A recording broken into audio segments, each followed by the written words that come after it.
The views, opinions, and wild ramblings expressed on this podcast are strictly those of our hosts and do not reflect the thoughts, values, or overly serious policies of their employers, sponsors, advertisers, or anyone with a legal team.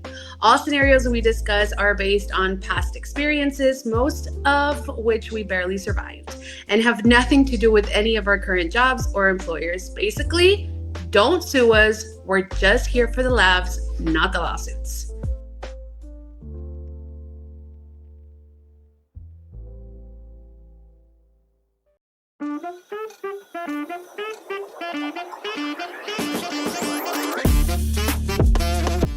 Welcome to the Four Friends Trying to Figure Out HR, the podcast where we blend workplace drama, HR nightmares, and a way too much oversharing into one wildly inappropriate package.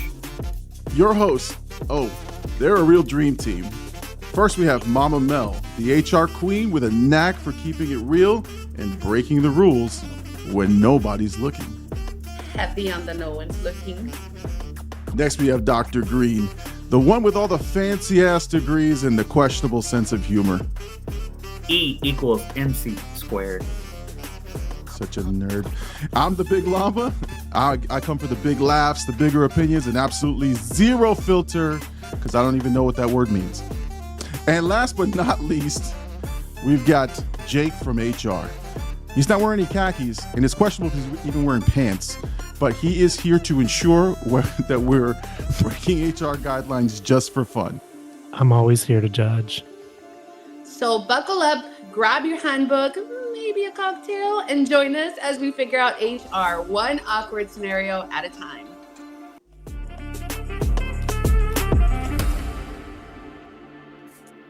All right, everybody, welcome to the Just for Friends Trying to Figure Out HR podcast. It's my turn to introduce folks. So I'm the Big Llama. Thank you guys for joining us. Joined by Jake from HR, Dr. Green. And if you are a regular listener, or if you're watching this on YouTube, you're going to notice that the part of Mama Mel is being played by another character or another person. So if you're watching this, you're shocked. We did not replace Mama Mel. Okay, we just brought on a special guest in her stead. No one can replace Mama Mel. And exactly. It's all about Marsha. That's how I feel right now. Well, I wanted to be extra sensitive to Mama Mel, who has been our sole voice of reason on this show. Our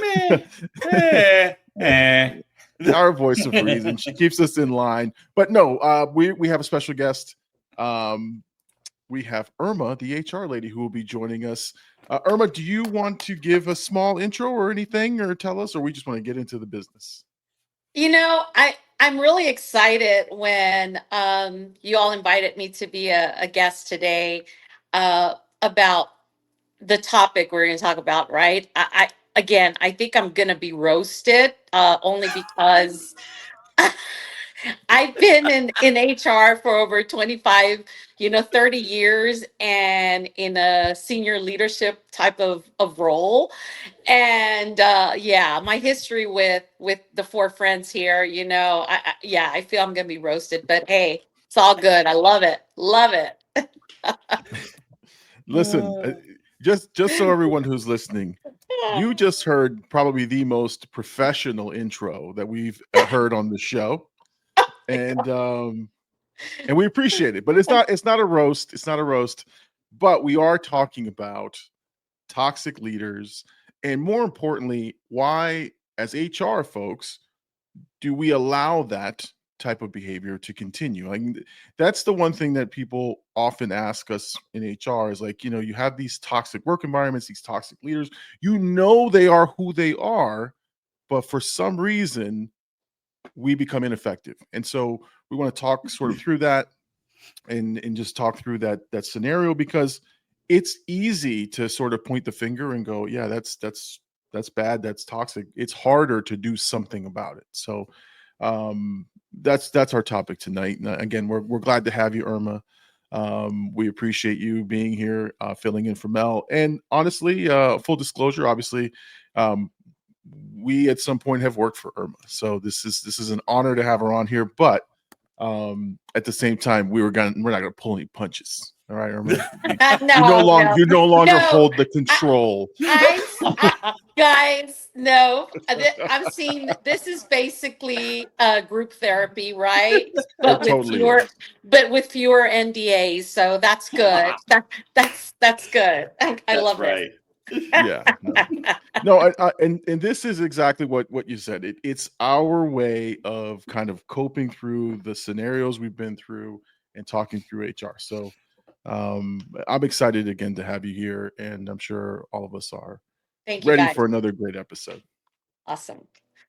All right, PhD, take it away, sir. Every episode. The streak has to continue. The PhD must always be talked about per episode. This is episode 16. 16 references to the PhD. Well, thank you. Before I get into this, I know we talked about just like even entitled toxic leadership, but go deeper and further into what HR does in the background. You don't know that we've had 6 conversations with this leader. You don't know that we've fought for you, or we've done this or that. There's a lot of things you don't see in the background. That is on purpose that you don't see it. Our job is to make sure you don't see those things so that you actually have someone who's truly advocating. So in that case, I want to make sure I say that, but story time. So the legend of Chad Thunderboss, and no relation to me, I swear. Chad Thunderboss. Yes, Thunderboss. Thunderboss. Once upon a spreadsheet, in the corporate jungle of Synergex Solutions, there ruled a man, and his name was Chad Thunderboss, and he was the vice president of operations and a full-time tyrant. Chad was the kind of leader who believed micromanagement is just caring too much, and that burnout was a sign of team passion. Did you know he has a catchphrase? If you're not crying, are you even committed?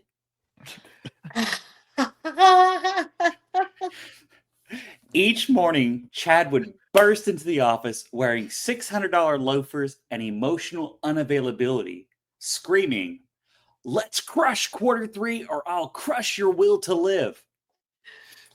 His Zoom calls were 2-hour marathons of gaslighting, word salad, and inspirational quotes stolen from a protein powder label. Also, on Monday, he made his intern, Becky, rewrite an email 37 times because he didn't like the vibe of her semicolons. Oh, yep. The legitimacy of who this guy is, guy or gal, is so triggering that right. It's like as you're reading that, like you think you're picturing it. I have a person's image already etched in there, but it's not. It's real. So again, for those of you listening that are like young to HR, this shit is real. Like there is a legit guy who walks in and talks about let's crush the third quarter. PTO is not banned. Like there's that guy who just does all of these toxic things, and again, it's not just us being. You're so right. It's same here. The experience with that profile is more of even using the, if you use an exclamation point wrong, you're going to have to call EAP because you're going to feel like you're not, everything that you're doing is so wrong, Yeah. So, I get it. The grammar police. The grammar police. Yes. So what was the breaking point? During a team retreat called Crush or Be Crushed, Mountain Edition, Chad made everyone do burpees at 5 a.m. and read Sun Tzu's Art of War and roleplay harassment techniques with a bear. However, the bear filed a complaint. Just saying. So now, go ahead. Why a bear? And it's I guess it's it could be a Sun- lion or a tiger. It's Oh my. Sun Tzu's Art of War. Not that I've read it or had the audio book or follow its mantra, but I feel attacked. Thank you. Thank you for that. I didn't even know how to say it, so I was like, oh, hopefully I'll say this right. Now enter our favorite character, Jason from HR. Now y'all all heard I said Jason, not Jake from HR. Jason. Jason. I've heard of Jasons in HR. They are Oh. legends. Legends. Legends. Legend of being terrible. You said it, not me. Now, Jason wasn't new to corporate nonsense or shenanigans. He'd handled everything from interdepartmental Nerf wars to someone using the office printer for cryptic fantasy fan fiction. But Chad was a different flavor of disaster. Like as if Gordon Ramsay had a baby with a TED Talk and raised it on Red Bull and toxic masculinity. Funny enough, though, Jason pulled up his file and it was thick. I mean, like big booty thick. Like Megan the Stallion thick. Yes. Okay. Past complaints range from emotionally weaponized PowerPoints to referring to layoffs as professional exfoliation or using a magic 8-ball to guide operational decisions. This is the kind of guy. That sounds about right. I think I know a few people that fit that description. Just flip the coin instead, right? Yeah. So Every office has one. Every office. Every workplace has Chad. So what's the dilemma? Chad brought in big revenue. He had an influencer style LinkedIn following and a podcast called Lead Like a Lion, Eat Your Week. So the C-suite team asked Jason from HR, should we coach him or just let it slide? Ooh, the star complex. Mm-hmm. Yes. The look. star complex. Irma from HR caught it. That's right. Uh-huh. I'm all that and a bag of chips. Uh-huh. So as Jason is over there sipping his third espresso and staring into the distance, thinking about where he's going to have lunch, he opened his mouth and he said, if we coach him, we risk emotional whiplash. If we let it slide, morale dies. If we promote him, we burn in HR hell. So after some soul searching, AKA he was reading some employee reviews out loud with a glass of wine in his hand, Jason made his move. So hold on. Go ahead. No, you're good. This is okay. So like real talk, if the guy is making a ton of money for the company, if he's a mover and a shaker, I'm not saying he's untouchable, but you better come ready. Like you better have all your ammunition, all your bullet points, all your cases, because this guy will be. And I don't. Sometimes I feel like they don't consciously do it, like to say we're gonna hide this guy. He just makes they can't see past the revenue. They can't see past the dollars and go, this is our top earner. We got to take care of him, right? So they will overlook some of the complaints and issues and things or they'll move him to something that sounds like he will be better off or gets away from this one person who maybe doesn't like him. Like they blame everybody else except him. And that's, it's such a true scenario that it is. It's hard. It's hard because again, as a business, you're trying to balance making the money and doing the right things by the employees. You're giving me PTSD over here. Like it's not been that long. I think you. You know what? I think you're talking about the right thing and that you use the perfect word, the balance, right? I think balance is key because when you have that star complex that you're having to deal with, and you know that was one of my first leadership books that I read, and that was Winning by Jack Welch. Awesome book. And in that book, they really talk about. So for you all that are new into HR, that's a really good book, Winning by Jack Welch. That's going to really show you how CEOs, why this balance of protection for somebody that is considered a star that's bringing in all this money and they seem untouchable. It really walks you through why a company would be willing to, you know, offer that tolerance and discomfort for that person and balance that discomfort with having to protect the culture. And usually that's when HR comes into play because we're the ones that become that shield, that sponge that have to absorb it all and somehow make it okay for everybody. Yep. Um, and again, I think it's all about picking your battles. And with somebody like that, you're just going to have to be very strategic about how you're going to approach, the discomfort and the bullshit that they're bringing to the business. So, yeah. Absolutely. So I think Absolutely. I think you got balance right on that big time.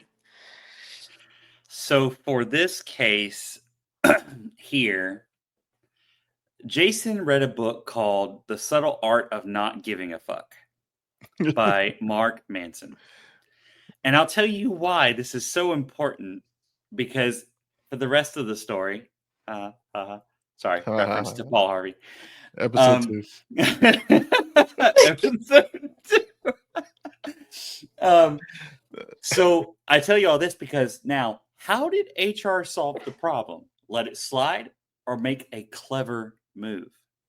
If you're good in HR, you make clever moves. Just letting y'all know. Yeah, you make clever moves. You make clever moves. Yes. So he burst in a C-suite meeting the next morning like he had wrestled a badger and lost. His hair was askew, his tie was a suggestion, and he clutched a crumpled piece of paper like it held the secrets to the universe, or at least his sanity.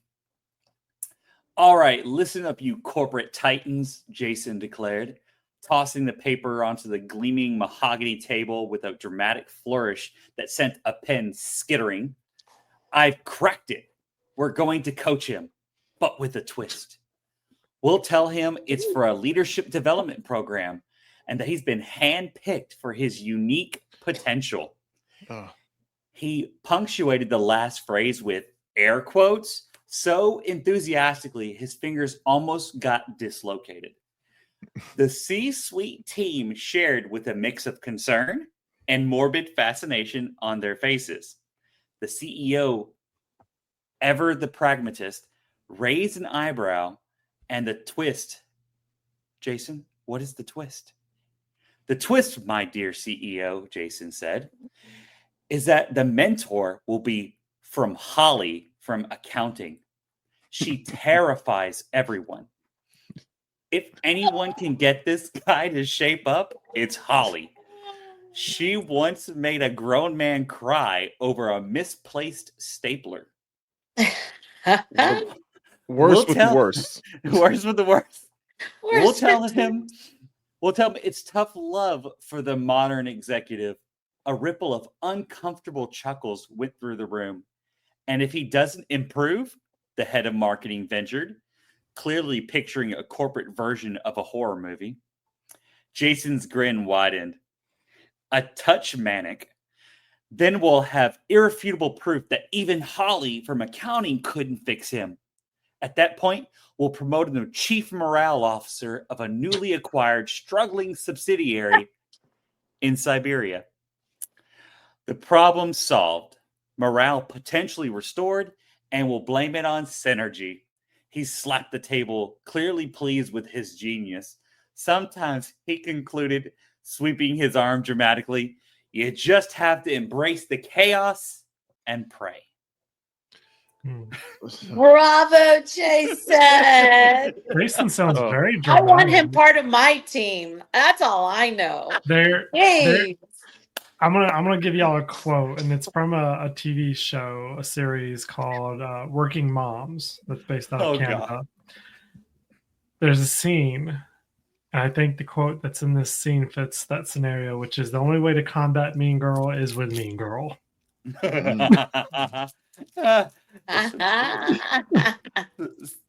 So go ahead, Big Llama. Okay, so we talk about the realistic approach, right? And I know this is exactly what happens, is that you will this guy is getting promoted. Like he's for bad behavior, he's getting promoted. Even though we're moving him around, he's still getting more titles, and it irritates the shit out of me. But I want a work environment where we can be honest with this guy. That's the type of HR world that I want to live in, and the type of environment I want to be in, is that we can go and be like, dude, you're being an asshole. Like you're complete, like telling him straight up what are the, now again, I'm not saying that he has to be fired. What I'm saying is, let's just be direct with people and be honest to say the things that you're doing are not pleasing us, right? Or you're killing the morale, or you're completely out of line. But it's not that you can't change, right? Let's work on that. But like, dancing around him because he makes a lot of money for the company is the part that I hate about this whole thing. But I get it. You have to be strategic and clever in how we move them around. But I wish we can just be like, hey man, like have some tough love and be like, look, you are a complete asshole right now, and you need to stop. Yeah. Right. And then let's talk about why you need to stop and what is the best thing to do. But like, I just think the only time that's really, I think I agree with that, right? Because having him go with Holly, assigning him to Holly to help mentor and help, just because she'll probably make him cry. It's kind of like, just because you have two people that are seasoned professionals doesn't mean they belong in the same stew, right? Ooh, I No, like that. They don't. And what's good, I think what's going to happen is, because you're putting him under somebody that is going to be influencing him with by intimidation, really, and just more by power. I think that what I agree with, it has to be total. Here are the cards on the table. And sometimes, how many times have we all been there where we just want to tell somebody, an employee or a leader, or your boss, stop being an asshole. You're just being an asshole right now. Please stop. Like, park it before you come to work. Just being that transparent, and that's only going to work if you have the buy-in and the recognition and the acknowledgement from the higher up. Because if you don't have that, you being transparent with them is not going to work. And that's where Jason's idea comes into play. But again, you're only prolonging the agony that people are going to be going through, because now you're going to not only have accounting miserable as well. Well, and you got to look at the worst case scenario. What if they end up dating and you get a power couple? Ooh, that's a good thought. Yeah. He picks up things from her. Yeah. You just took two twin tornadoes and made a big hurricane. Yep. Yeah. I like the, and at the end of the day, it's about, I think we need to start being more transparent with people, and just lay it all out. But I don't think corporate America is ready for that yet. No matter how much they want to say that, communication and yada yada, but they're not ready to really, hear the truth when somebody sucks or when somebody's being an asshole or when somebody's just like, you know what, you're not, this isn't for you, and that's okay, but you're the weak link, or we're not there yet as a business community at all. Mm-mm. I think So have you? Oh, go ahead. Go ahead, Jake. No, I was gonna say I think Irma hit the nail on the head, because I really think it depends on what your head count is at that company, on whether or not they could sustain that honesty and truth. Because I think once you start hitting like 1,000, 2,000, 5,000 employees, it just becomes so political, and what Yep. we preach just gets washed about Yeah. transparency, honesty, feedback, and even if we give it and it's taken, it's not used, not effectively. No. Yeah. And no matter how transparent you are, even as I've had an experience where, no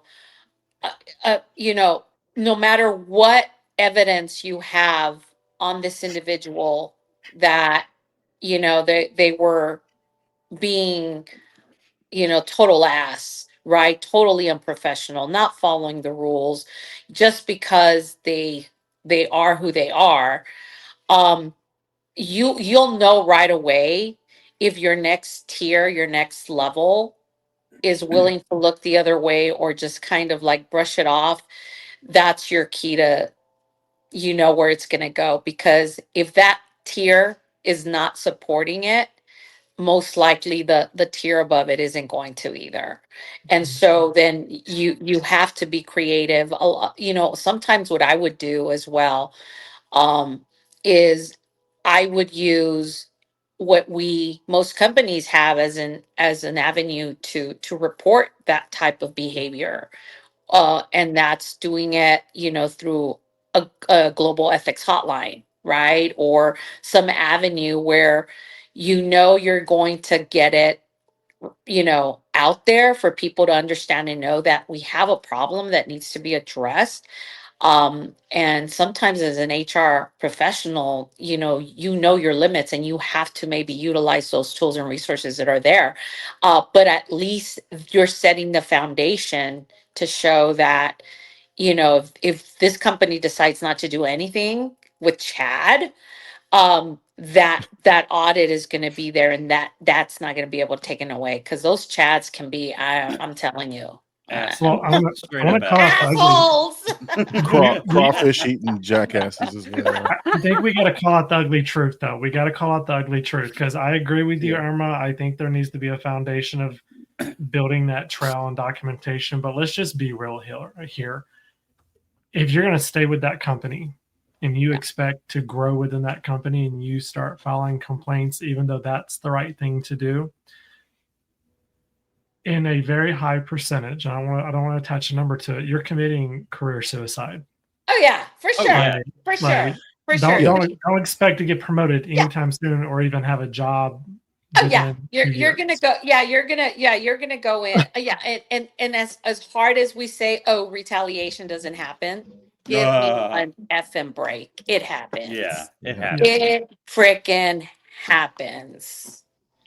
So I wanted to say that there's two things that I did, right, or that I do. One is, if you've ever seen the Key and Peele sketch, the Luther, the president's angry translator. Well, I would be the angry translator, and I would confide in either a counterpart or a leader that I trusted, and say, hey, listen, and give the honest truth, and then kind of feel it out. Like, what do they think? Are they going along for the ride? And that would give me the gauge of, okay, how hard do I push? And I hate to say that, but that's kind of how I had to play the game a little bit, is just figure out what was acceptable, what wasn't. The other thing is too, is read the room, read the fucking room. Like when you mention something about this person, or you hear something mentioned and you see instant defense, back off Oh, yeah. immediately. Find a new strategy, because you're about to lose this fight. And I think as HR, and again, we in this podcast, I think, want to preach like, hey, let's do things the right way. Let's talk about the way Absolutely. we want the world to look like. But at the same time, there are harsh realities that you have to understand the dynamics of the people in the room that you're talking to. If they're not picking up what you're putting out, you got to backtrack. I don't know. That's the one thing I always realize. The person who is seen as a troublemaker or seen as someone is the person who doesn't know how to read that room. That's all. Like you're in the right space. Your intentions are good. You're doing right by the company, but you're literally shooting yourself in the foot, and you are removing yourself from any consideration of future development or whatever. Because as Jake had said, like it's kind of career suicide sometimes to report things, and to say certain things, but you got to be able to just pick up on what people are putting out there, and that's all. And for me, again, I was a survivalist. Like I wanted to continue my employment, so I may have let things slide early in my career that I could have stood on the hill and fought, right? But I wanted to keep the job. I had a wife and kids, and I realized that maybe being a little bit more reserved is the best way to go. But now I'm not that way. I am going to be a little more vocal, but at the same time, I am still playing, like trying to make sure I don't, do anything stupid, because I want to keep my job. So what you're saying is the little nugget or pro tip that you would give us is that we could walk softly but with a big stick. Yeah. But again, if you've done the legwork, again, in HR folks, if you've built in this trust and you've worked with people, they're going to hear you when you talk to them, and they're going to understand where you're coming from, and they'll start to trust your judgment, and then it'll be easier to convince them. But if you don't have that, you gotta be careful. So what happened to Chad? Anybody want to know what happened to Chad? I feel like he got a promotion, a pay raise, and a transfer. He now hosts webinars for all the interns titled How to Seem Busy 101, while Jason rebuilt the team with leaders who didn't weaponize wellness apps. So the moral of the story is, if HR keeps letting it slide, eventually the slide turns into a cliff. And everyone goes down except Chad, who thinks gravity is for underachievers. Just saying. So you only handle the business. You don't think if you're a winner.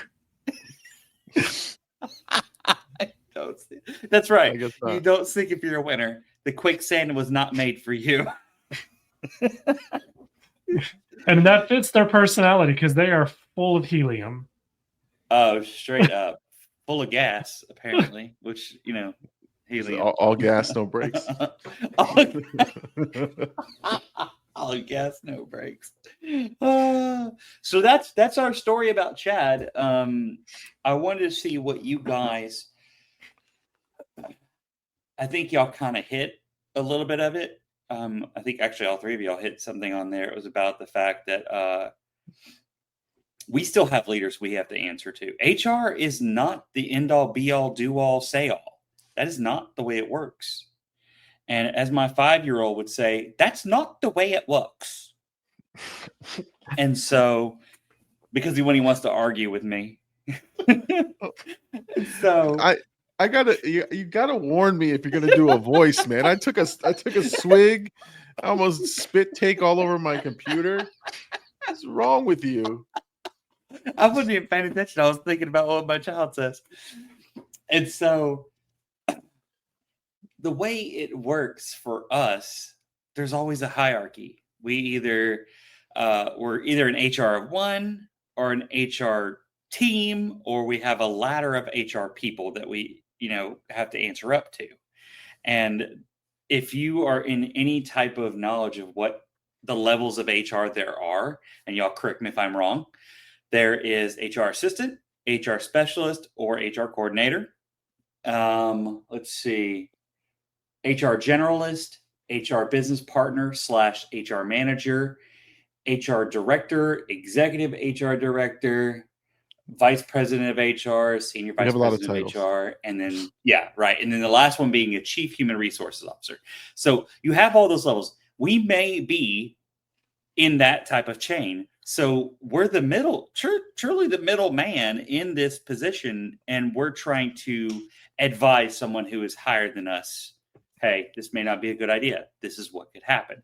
So we are not the end all, be all, do all, say all, because we have other people to answer to. And even if we don't answer to that long chain, we still have to answer to the CEO. Ultimately, we have to answer to that person. So we do what we can as legally as possible, because but I also think that's why it's so important that one of the biggest competencies that an HR professional can build is relationship building. Because if you have a strong relationship with your CHO, with your CEO, with your vice presidents, with your executive vice presidents, and you have that really good relationship, it's gonna, for those Chads that are out there, managing through a situation like that, you might not get the end result that you want, and that is, having him terminated or exiting him out. But it's gonna be so much easier to navigate and come up with solutions on how to handle that situation if you have that report build already with those individuals, right? So that's why that's so critical. And then I love what you were saying about reading the room, because that's one of the things that you need to do as far as understanding the subtle, the hidden cues that give you a Chad. And people don't know how sometimes they forget to be able to recognize those cues, right? Like high expectations can mean intimidation, leading by intimidation, or always talking about putting the team out there, to committing the team to do something, executing on something. That right there is probably a leader that's a toxic leader that's going to be taking credit for your shit. And so you not only in reading the room, building the relationships that you have to build to get that backup to support you, but also understanding those subtle cues of, it's not high expectation. You're dealing with somebody that lavishes on intimidation. When you're getting pro tips all the time, when you're getting, Nuggets. just a nugget, a golden nugget, or, hey, they redo your entire work for you. Knowing how to look for those clues is also going to be able to help you to deal with those Chads. And if you're listening to the show and someone tries to take credit for your work or forgets to put your name on that assignment, you send Big Llama a message. He'll walk you through how to address it. Oh yes, he will. Absolutely. He'll give you some guidance. He'll give you them pro tips. So let's take a psychological moment. Let's use that PhD. Okay, hold on. Let me get my crystals out then. Let me get my crystals out. You always need a crystal. So let's see. Green fluoride. Actually concentration is Yeah, green fluoride. Okay, so here we go. Okay, let's go. Okay. So y'all talked about traits and behaviors. Well, this is called manipulative behavior. The things that Yes. y'all described is what they're using. And manipulation can go from several things, from guilt to fear. And I've recently, not even just in the work world, in my personal life, I've had to tell somebody to, hey, look, I don't do the guilt tripping. Like, if you want to guilt trip somebody, I'm not the one. You can find somebody else to do that, because it's not going to be me. But then also there is coercion with control. Mhm. And so, oh, Big Llama, if you stay for 4 more hours, I'll give you a bonus of $100.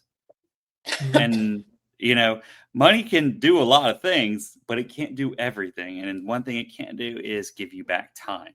And Dr. Green, what's my response to that? What would be my response? Hate has no home here. No, I love that for you. I love that. I love that for you. But then go further. There are things like micromanagement. These are also toxic traits that Yes. come with all this. Now, how many of y'all, this is my biggest one. This is like the one that just really burns my biscuits. Mm-hmm. Grinds those gears. It grinds my gears. The lack of empathy. Oh, yeah. The leaders who have lacked empathy because, one, they don't have any for themselves or others. But let's say that Jake from HR, he has a very, very close person that passed away. We'll say I passed away. And his boss goes, okay. And the lack of empathy is shocking, because as leaders, we should always go in with an open mind and, dare I say it, an open heart, because people have hearts. You just got to be willing to let them use it. And in this case, Jake will have to grieve for at least the next 2 months for my death. I mean, it's okay. I have to get a tattoo in remembrance of you. and pour out a 40 for my homie. In the 2020. Yeah.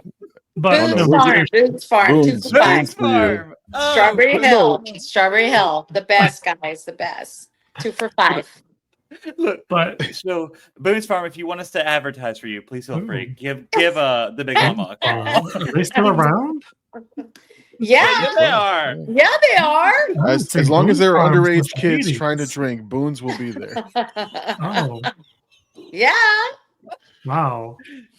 Well, look, Dr. Green, to your comments, I think a big call out is trying to also, when you're being faced with all those traits of a toxic leader, you have to identify whether it's intentional or ignorance.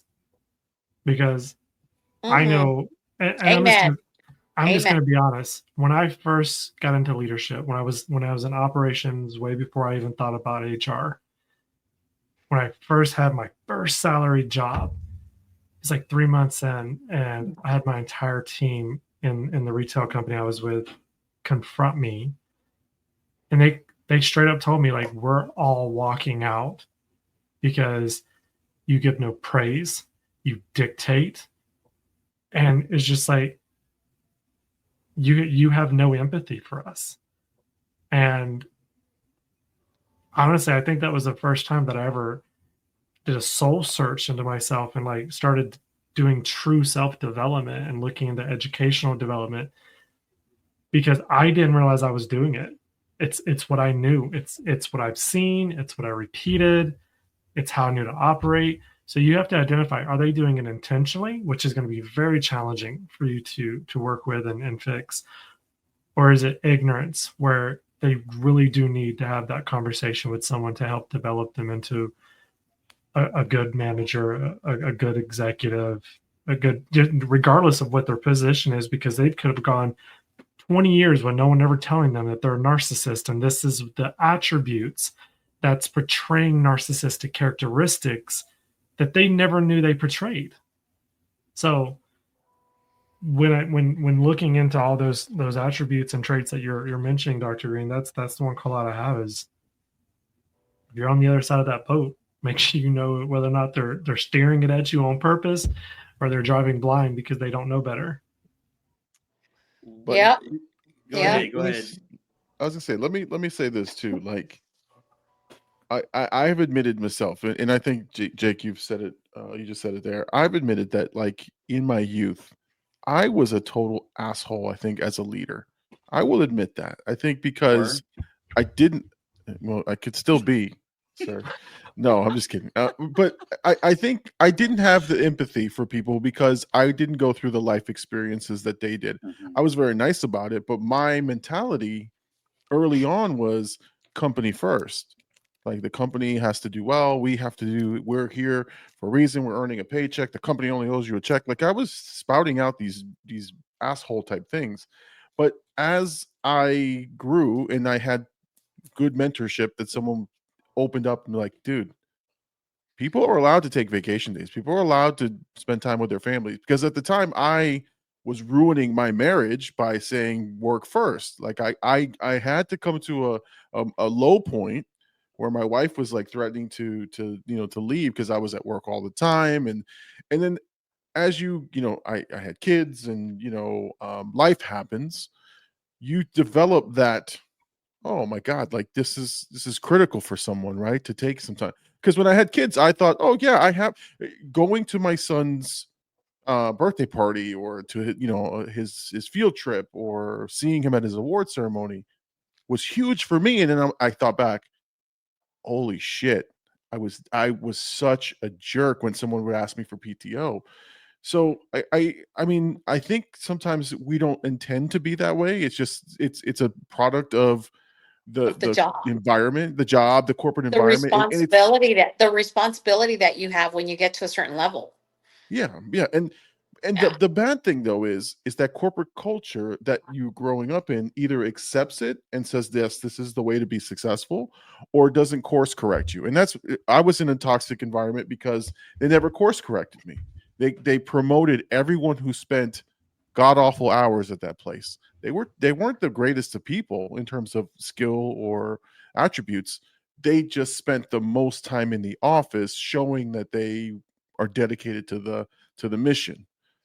And so that's who was being rewarded. So I fell in line as like, okay, you're staying till 8:00 at night. I will be here till 8:00 at night too. I'm vindictive. I'm going to be here till 9:30 so I can tell my boss the next morning I was here till 9:30. You left at 8. So it, like, that was the reward system, was you get promotions and money, which is bad. Like, you have to promote this, like, again, life happens. So now, if you talk to me now, if I were to talk to me back then, I would have fired him. Oh, I'd have punched him in the face. I would have punched him in the face. But now I tell people, you're allowed to have time. You're allowed to have life outside of this place. Because guess what? After 20 years, and I always say the story, but after 20 years of being that guy, they handed me my package and said, have a nice day. Thank you for your time. And that showed me exactly where I stood and why all that time was wasted. So I have a lot of regrets. I have a lot of pent up, I probably need to go to therapy, but that's I'll why see you in my office next week. That's why I'm talking to you, PhD. No, but honestly, I can see it. Like, I was a product of that. And that's again, the HR people who were my HR support at the time, they were just in lockstep with that leader. So they allowed the toxicity to happen, and I just kind of fell in line. But I had to learn my lesson the hard way in the school of hard knocks. After 20 plus years, they showed me the door, and I had to find my career all over again. Everybody will. Nope. No one is indispensable. I can tell you that in corporate America. But I think when you're talking about a toxic leader, I think those are the two most right away that's going to be telling of that leadership style. If that person is going to be toxic, is trust. Does that person display trust, or are they showing empathy? And for me, I think those two, trust and empathy is like leadership currency, right? Once it's gone, it's spent. You're going to lose an employee.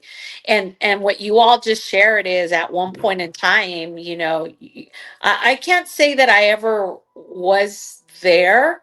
As far as like what you guys described, but um in order to come back from something like that, you all described it, you're going to have to rebrand yourself. You're going to have to go in and be take a good look in the mirror and be honest with yourself to say, you know what, I am the asshole. I am, the jerk that I don't want to work for me. I would hate to work for me. And once you're able to do that and you can recognize, and then everybody, what I heard, got a coach, right? I got a professional coach as well when I worked with somebody that, in my opinion, I would say was toxic. But I will tell you that the best lesson that I got, this person was an engineer by trade and then went into HR. So for him, everything was about, a data. And I better not even go in and give them the menu for the week of what the cafe, the on-site cafe was going to be having, because I would have to show them, a dashboard that said what was the highest consumed item of the week, what was times of when the cafe was being used. And maybe I'm exaggerating on that, but obviously that was the type of environment that that I was having to deal with, where I would even check his calendar just to see if he was going to be in or out, or what meetings he was going to be in, because that was going to be my, oh God, yes, I don't have to deal with him. But I really never had problems with the whole trusting and being empathetic. And again, I hope that you guys feel that way, because obviously you guys worked with me. But I think it was more for me. What the one thing I did learn was to, instead of seeing it as that person is toxic, that person is being an asshole, that person, I always try to, I learned from a coach, because I took a professional coach to get me through that situation. Because in reality, I came to the point where I either I'm going to leave that company, two, I'm going to transfer out of that position, or because he's not going anywhere. So I need to do something for me. And so I got myself a professional coach. And it's through that I learned, instead of focusing so much on the toxic habits that you are putting in your mind that are toxic, what are the good points that you can get from this person? And it's because of that leader that I learned data, that I wasn't thinking HR and data, and I got really good in understanding data, using spreadsheets, work Excels, macros, and building stuff, and up. And I don't think I would have ever gone there if I wouldn't have looked at that situation in that regard, instead of looking at as stayed stuck in the mentality of, oh, it's toxic, he's a toxic person. So and to this day, we're great collaborators, which I love, because we stayed connected. And that's what grew out of that toxic relationship for me. So I love it. Love it, love it, love it. So for that's a wonderful, not just a story, but a wonderful way to deal with that. Number one, I always encourage, just because I am who I am, I always encourage therapy. Getting Definitely. a coach, getting a mentor to help you get through these things, because corporate America is not as easy as it was. No. It gets worse and worse. Not, but like not in a bad way. It gets worse and worse on things that change, because changes, let alone in HR, are changing in a snap. You've got and your coworker, Dr. Green, is not your therapist. That is misery likes company. Yes. And everybody does that. And I agree. Get a real therapist like Dr. Green. Look him up on LinkedIn. He does sessions. He has a PhD. He'll walk you off the ledge. That's probably really true. But yes, I agree. Having that mentor, having that therapist, having that coach. I love coaches. It is a very, very needed thing for anyone in corporate America, because it is very stressful. But I also think about other toxic traits, and somebody said it too. Am I the asshole? Yep. Jake from HR. Sorry, Jake from HR. I didn't ask if I was. I knew I was. Oh, no. Right. He looked in the mirror and he remembers, oh, I'm the asshole. I'm the problem. Okay, I get it. But that's correct. If you can somehow, in whatever way you can do it, let the person who is toxic go, am I the asshole? I applaud you, because that takes skill in order to get your own boss to think, am I the asshole or is it them? Because eventually, hopefully they'll get it. But there are things like, we talked about empathy. We talked about, am I the asshole? We talked about micromanagement and manipulation.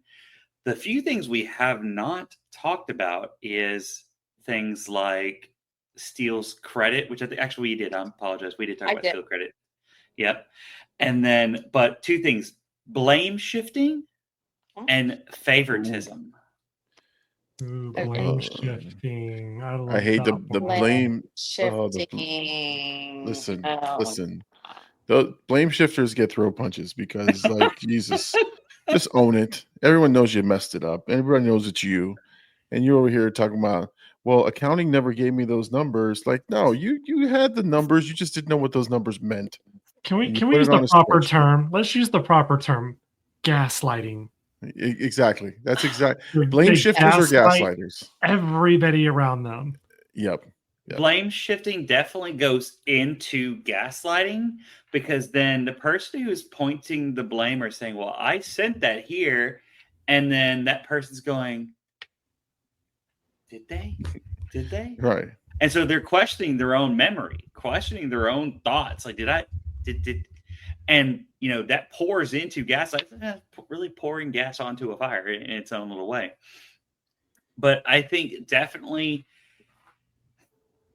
I used to have this leader that told me that I was painstakingly honest. And I realized after my dumb teenage years that it was just so much more relieving to tell the truth. I felt good because I wasn't lying. I didn't keep up with all these little things that I said over here, and here. It became so much easier. So I say all that to say that it's good to be honest on what you're saying. Don't shift the blame. If the blame is someone else's, truly someone else's, then you can always direct in a professional way. Hey, oh yeah, let me see if Kenny sent those to me. Oh no! I got receipts. I got receipts, Dr. Green. And that's one thing we've said, right? Is if you're gonna do that, better be prepared for the smoke and the heat that comes right after that, because there is no way you're gonna say, "Oh, I sent it to the llama." No, you didn't send it to me. Let me show you what you did. But I do it in a very professional way. But no, it's one of those things where, and if you have trouble like finding the right words, like the llama is really, really good at being professional and tactful and being politically correct in calling it out. and correcting it. Trust me, I know. Um, You're I, exposing my secrets. You're exposing the secret. I think a cool trick also for those entry level HR folks, right, that are still getting comfortable with, how do I tell my boss, or how do I call out my boss that I did do that, or that intimidator or that toxic leader? AI, guys, is your friend. Chat GPT will give you the right communication on how to phrase something where it makes it politically correct for you. So don't be afraid to chat GPT it, if you're still growing in that communication realm. So Yeah, just be cautious though, because I had a situation where someone sent an email that came from Chat GPT, and I was like, The two lines, the double lines will always get you. my Or response. is it the I hope My- you're Dashes. I hope this message seems you well. Finds you well. Finds you well. Finds you I hope this well. Well, message no. finds you well. And No, best regards. my response is Chat GPT is really good at telling you how to say things. It just Yes. doesn't quite knowing where your butt sits. So in that email, I had to let this individual know, if you would have been a director, that would have been fine. But you're not a director. So that's not okay.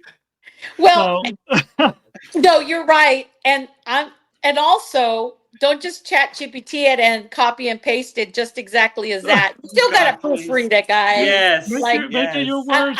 I guess I'm assuming that you know that that you have common sense, that you would proofread to fit Yeah. the situation well for you. If they know that you can't spell, don't put expeditiously in there.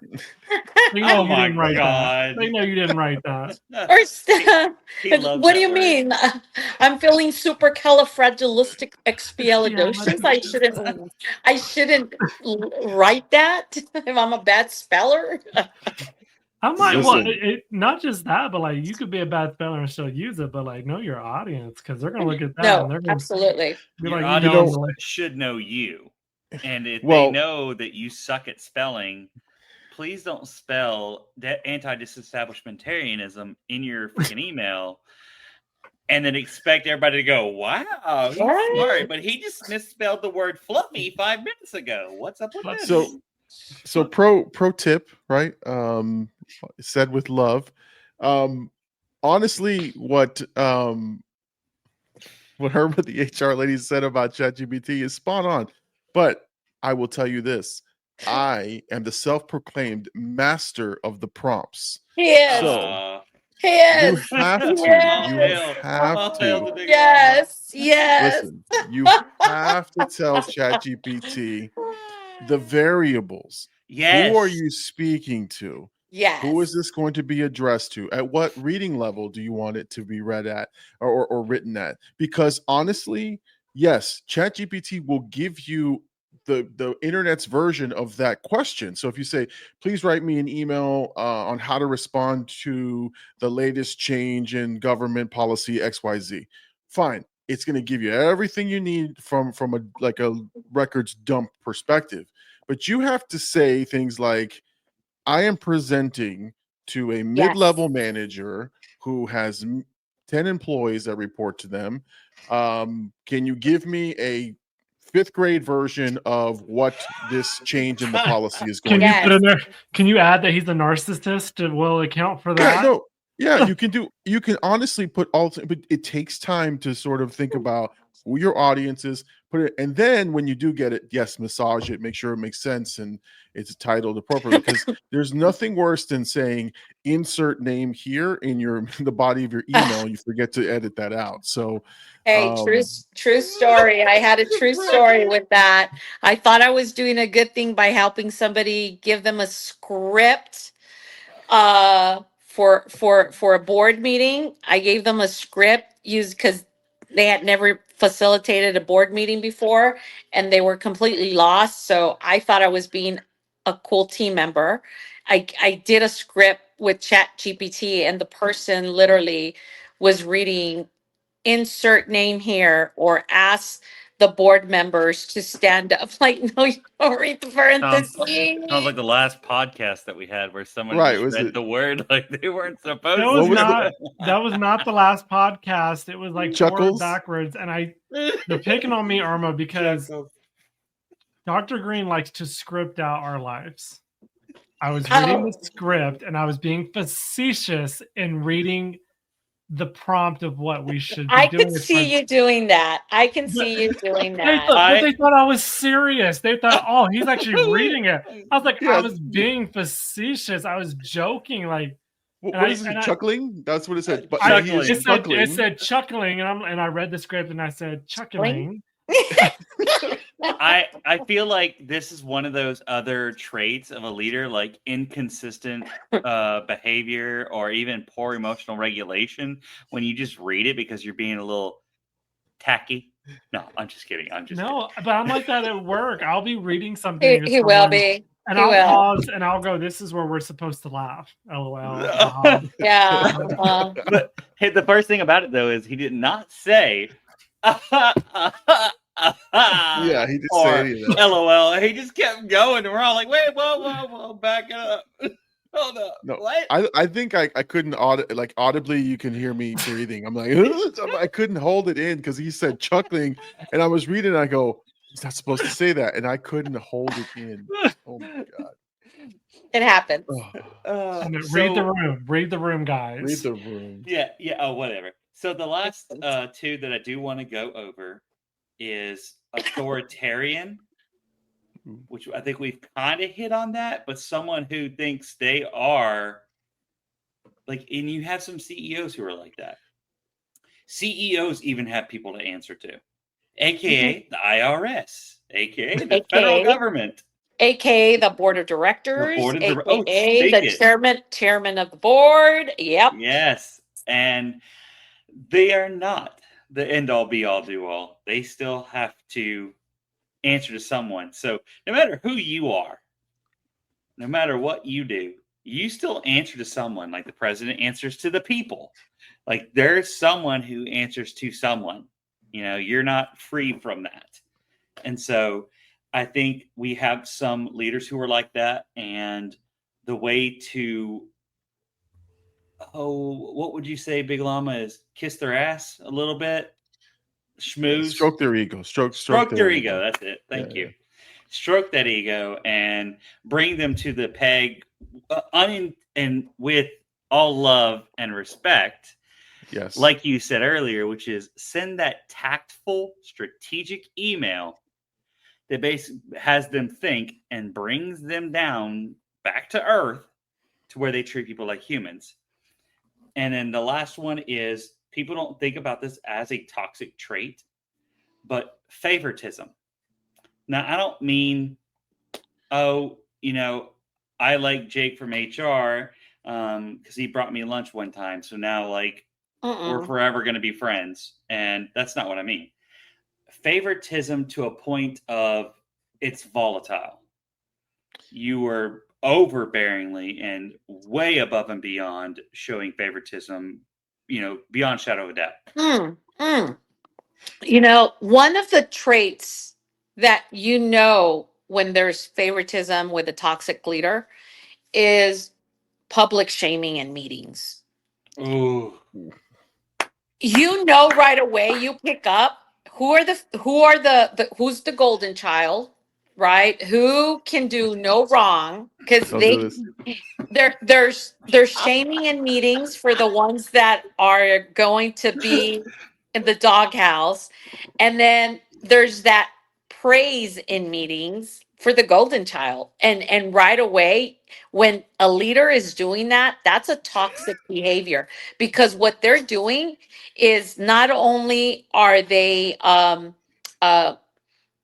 creating, that dissension in the team, but it's also, pretty much creating the alliances that person wants there to be instead of, motivating the team to work together and stuff. So, and that's also a way of them thinking that they have power and control because they're doing it in a public setting. So they'll make you think that if I'm willing to say this in a public format with so-called witnesses, imagine what I can do behind closed doors. That is one of the biggest, most obvious traits that you see from a toxic leader. So I agree. Just saying. Moral of the story is when you're told to take a selfie, do it right then and there. Don't wait. Stop. Oh yes, here we go. But you know what? That's a great example, though. It's a great example, and the end result of that was an 11-cent raise.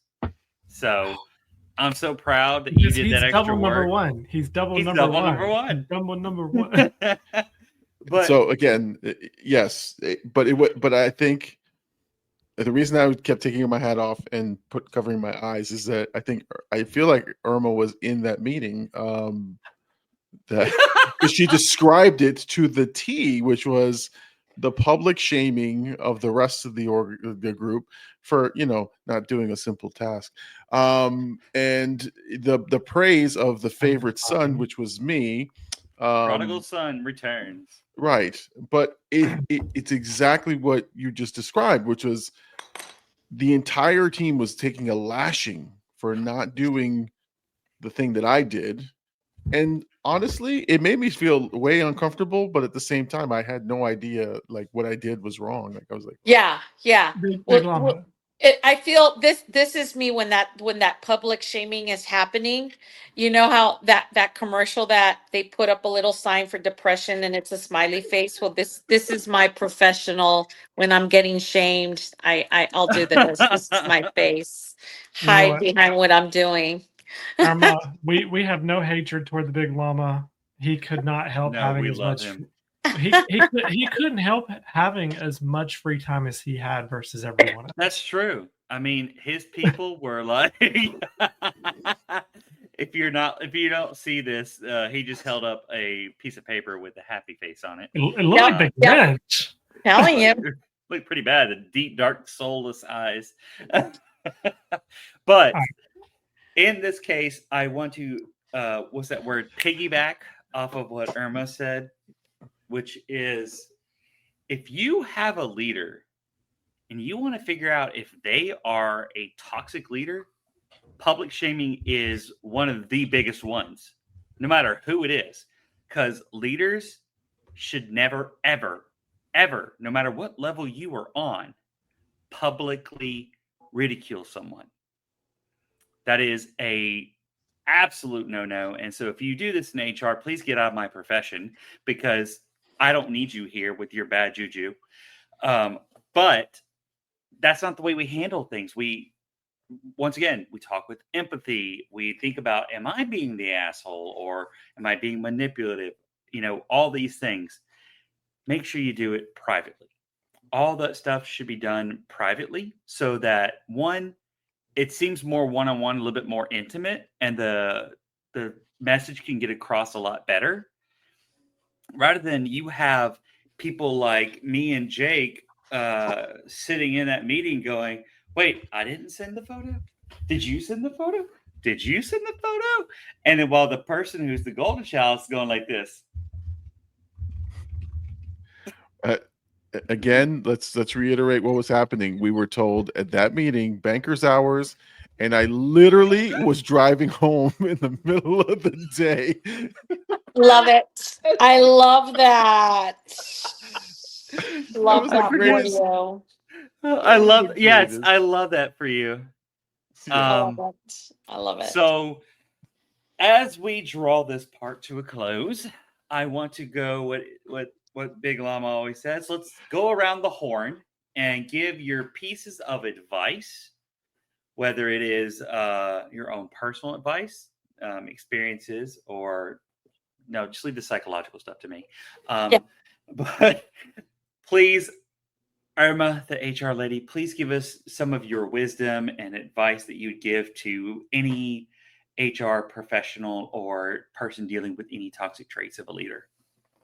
I guess my unsolicited advice for the topic today, which is a toxic leader, is if that leader makes you rehearse casual conversations in your head before you approach them to want to talk to them, that's not a leader.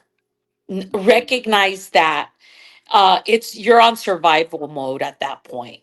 And so I think once you understand that, uh, I think you'll be able to clearly be able to, pivot and really think through with some of the advice that we gave as far as being creative and reaching out for help, and using the tools and resources that a company gives you to be able to manage through some of those types of situations. But I think the best advice is never stop networking with folks that are going through the same situation. And then also, I think we mentioned of several leadership books. For me, that was one of the best learnings that I ever got. So I think that's where that would be my unsolicited advice. Thank you. We appreciate your unsolicited advice. I'm glad you used that word because it's my favorite, unsolicited advice. Whether you like it or not, you're getting it. So, Jake from HR, give us some of your words of wisdom and unsolicited advice. Is he frozen? I think he's frozen. It looks like he's looking like he's about to grab a doobie. I'm just kidding. Y'all don't do that. It's bad for you. Please don't do that. Drugs are bad. Just say no. Say no. Unless your state legalizes it, then you can participate within the rules of your company. Or you're going to a rave. Yeah, exactly. Yeah, at 50 years old. Look, if you're doing that at 50, bless you, because you are killing it more than I would. So until Jake from HR gets back, the big llama, give us some of your unsolicited advice and wisdom. So I would say again, let's work towards that environment where we can be honest with each other. I think if you're trying to build the foundation of an HR department and you're trying to impact, right? If you're new in a role or if you're new to HR and you're trying to impact, start with a good firm base of being upfront, honest, or at least, walking that line appropriately. There's nothing worse than to sort of come into a new organization or into a new job and then you just playing the game with everybody else, right? You have to learn the game. You have to understand where the dynamics are, but definitely hold yourself to a higher standard and actually walk the talk. Like, be that person who is going to be upfront, honest. It's served me well in my second half of my career, is that I've been able to have honest conversations with folks, be a little bit more direct in my delivery of things. And I think that would be the advice. To deal with toxic leaders is, one, don't match the energy. Don't ever match their energy. You're going to lose. But there are things you can do on the back end, behind the scenes, that will create that trust environment in you, and you'll have more firm footing. So that would be my advice. And then, if you'd like to sometimes go the petty route, we can have a separate conversation, as I can be your chief petty officer.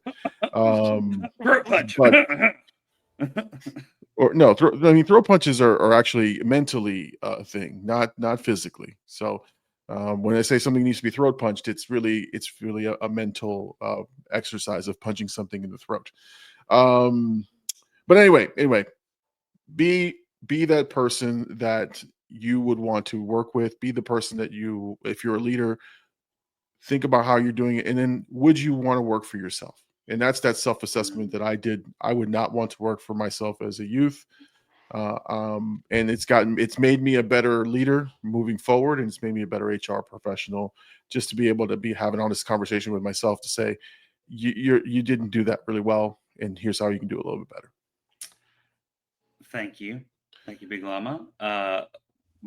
Before we shift to Jake, I want to make sure that when we're done with Jake, we want to talk about merch. So if you could pull that up behind you and we could talk about our merch, that'd be fantastic. So, Jake from HR, you are alive. You're back with us.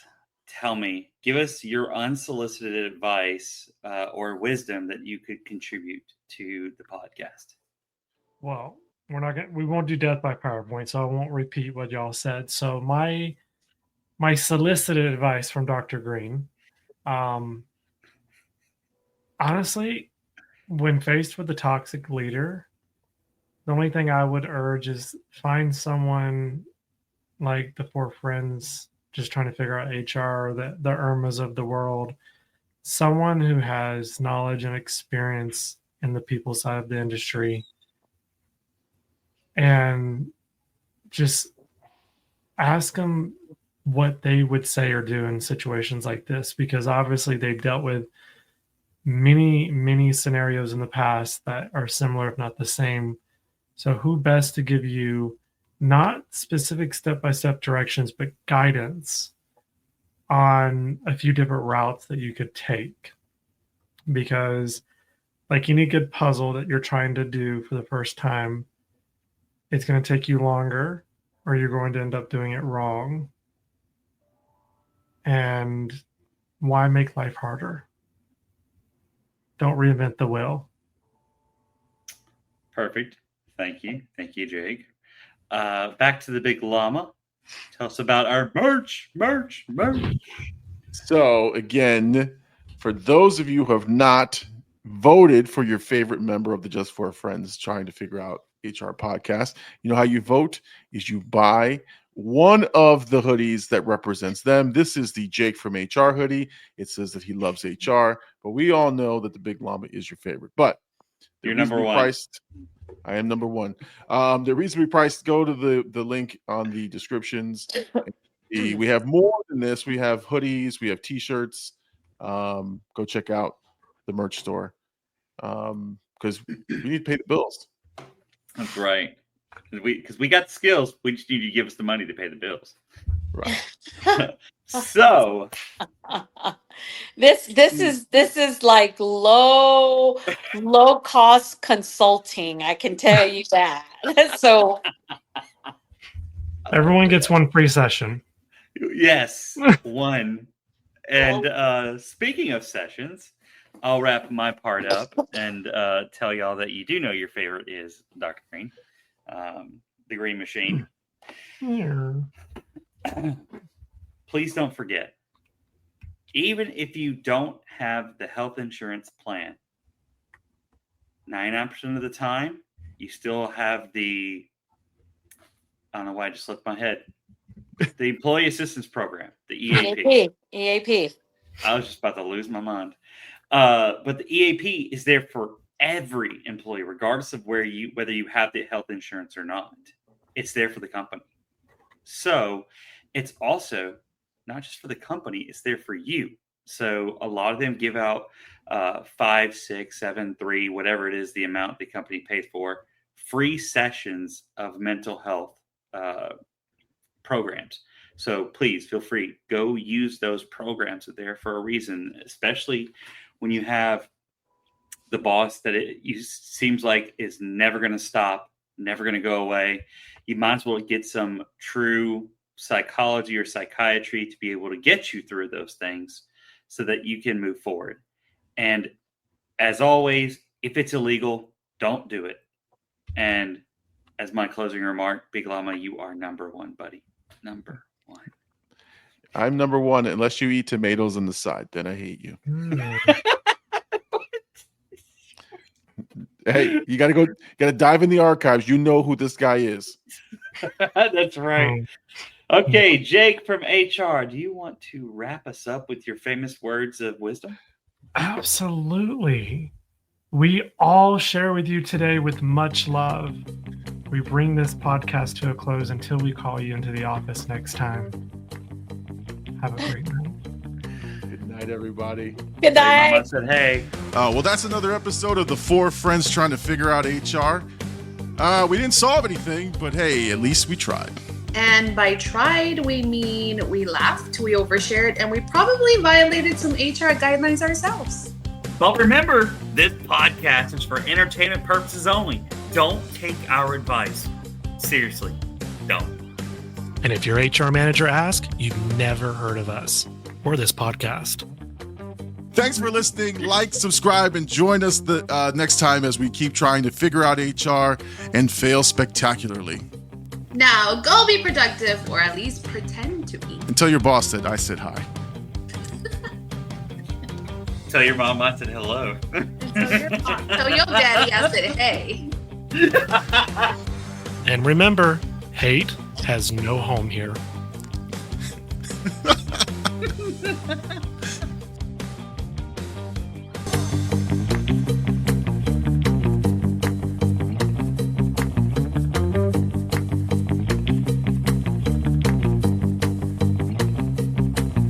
Thanks for listening. We'll be back next week again for a fresh round.